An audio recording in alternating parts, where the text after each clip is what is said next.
So next topic is ring structure of D-inactive fructose.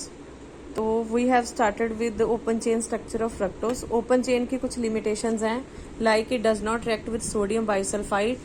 It exists in two forms and there occur formation of two stereoisomers on treatment with methanol and dry HCl. तो ये इसकी तीन कमियां हैं, तीन limitations हैं.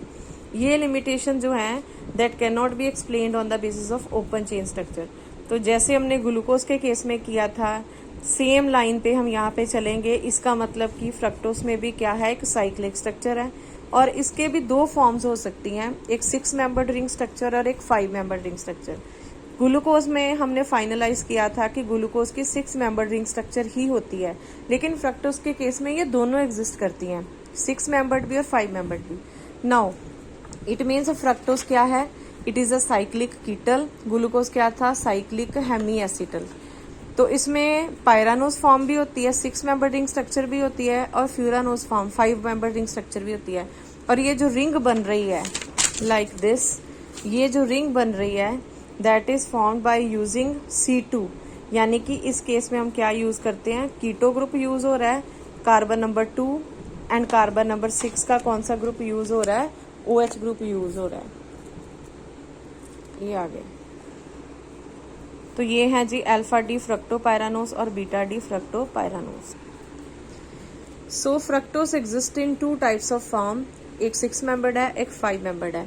6 membered ring होती है जब ये फ्री स्टेट में, यानी कि जब अकेली फ्रक्टोज है. और 5 मेंबर्ड रिंग कहाँ पे होती है, इन कंबाइंड स्टेट, जैसे कि when it exist in the form of disaccharide like sucrose. और 6 मेंबर्ड में भी हमें पता है दो तरह से होती हैं, alpha D and beta D. Alpha D क्या है, जिसमें OH group towards lower side, यानी कि below the plane of the paper. और बीटा में क्या है, it is above the plane of the paper. अब इसी तरह से फ्यूरानोज में भी क्या है, this is alpha form below the plane and this is beta form above the plane of the paper. Next आते हैं इसकी कन्फर्मेशन.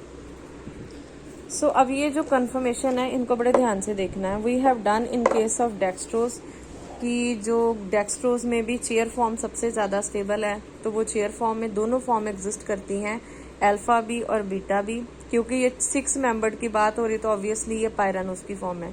इसमें से थोड़ी सी डिफरेंट चीज़ ये होती है कि जैसे मैं इसी फॉर्म को ले रही हूँ अल्फा डी फॉर्म, इसमें अगर आप ध्यान से देखो तो 1, 2 और 3, ये जो तीनों